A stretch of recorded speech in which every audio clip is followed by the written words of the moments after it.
Que situação, hein? Perdeu o jogo 6 em casa. Nossa. E ver a série empatar em 3-3 depois de abrir 3-1. Pois é, o cenário bem tenso, né? E agora, um jogo 7 decisivo, fora de casa. Difícil. Totalmente. E é justamente disso que a gente vai falar hoje. Mergulhar um pouco nessas reações, sabe? O que a torcida falou online logo depois da derrota. Ah, sim. Aquela emoção crua, né? Exato. A ideia é tentar entender o sentimento geral, as maiores frustrações, para quem eles estão apontando o dedo e o que esperam para o domingo, ou que temem, talvez. Faz sentido.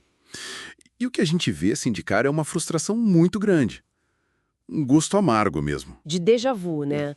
Aquela coisa do 3-1 escapando. Exatamente. Muitos comentários falando disso, descrevendo o time como talvez previsível, sentindo falta de intensidade ali no fim do jogo. No último quarto, principalmente, né? Isso. A decepção é bem clara, assim. E com isso vem a busca por culpados, claro. Claro.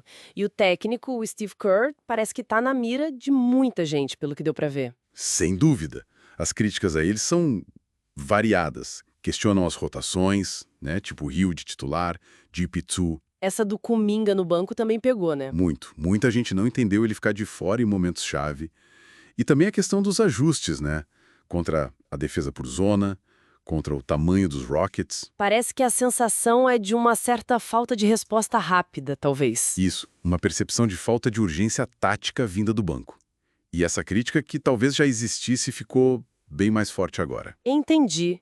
E não para no técnico, imagino. Não, não. A frustração vai para os jogadores também. O Draymond Green, por exemplo. Muita gente falando que o impacto dele está sendo negativo na quadra. Ofensivamente, né? Os turnovers, as reclamações. Exato. E aquela falta flagrante no começo do jogo, aquilo é muito citado como algo que matou o momento, sabe? Mesmo quem ainda valoriza a defesa dele, questiona o saldo final. Pois é. E o elenco de apoio também sobrou pra eles. Sobrou, sim, nomes como Hild, o Podziemski, o próprio GP2. As faltas em arremessos de 3. Isso, muita crítica a isso. E o pós também. São descritos como apagados ou cometendo erros cruciais, hesitando. Aí fica aquela sensação, pra muita gente, que só o Curry e o Butler carregaram o piano no ataque, né? Basicamente. E mesmo o Curry, olha só, não escapou totalmente.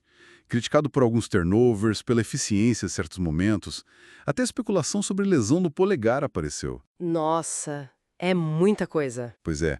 E no meio dessa frustração toda com os nomes conhecidos, aparece um nome inesperado ganhando força. Ah, sim. Aqui a coisa fica curiosa mesmo. Os pedidos pro Perry Spencer jogar mais. É impressionante. E não é só jogar mais. Tem gente pedindo ele como titular no jogo 7. Sério? Titular? Sério.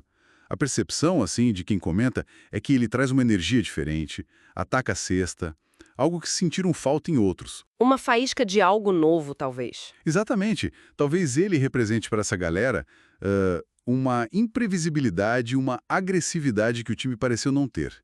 É quase um pedido por qualquer coisa que funcione, sabe? Faz sentido nesse contexto de frustração. Mas é importante dizer que também reconhecem o mérito dos Rockets, né? Não é só crítica interna. Com certeza. Isso aparece bastante.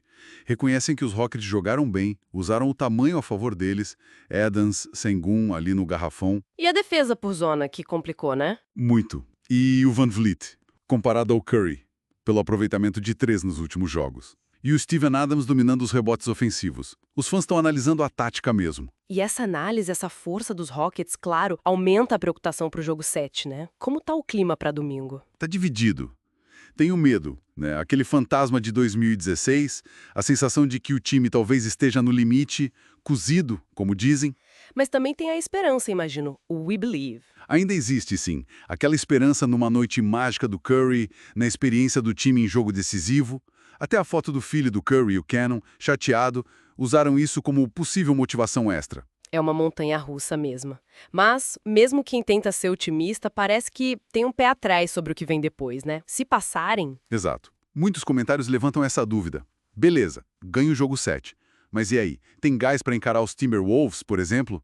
Tem um certo pessimismo sobre ir longe, então. Tem, sim. E aquela frase que apareceu várias vezes: melhor ficar longe da internet domingo se perder.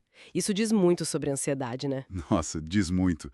Então, juntando tudo isso, essa avalanche de reações, O que isso realmente nos diz, além do descontentamento óbvio? Olha, pra mim, o mais revelador é a pressão gigantesca em cima desse núcleo. Um núcleo vitorioso, claro, mas que está envelhecendo. Uhum. Essas reações mostram a dificuldade, talvez a dor, da transição que a franquia está passando. Isso independe do resultado de domingo, na verdade. É um processo maior, né? Exato. É um lembrete da paixão enorme e das expectativas gigantescas que sempre cercam uma dinastia. Mesmo quando ela aparece, assim, por um fio. Fica essa reflexão, né? Como essa relação intensa da torcida molda o fim desses ciclos vitoriosos. Um ponto fundamental para a gente pensar é essa análise das reações deu um retrato bem vivo desse momento de tensão. Agora é esperar do mango.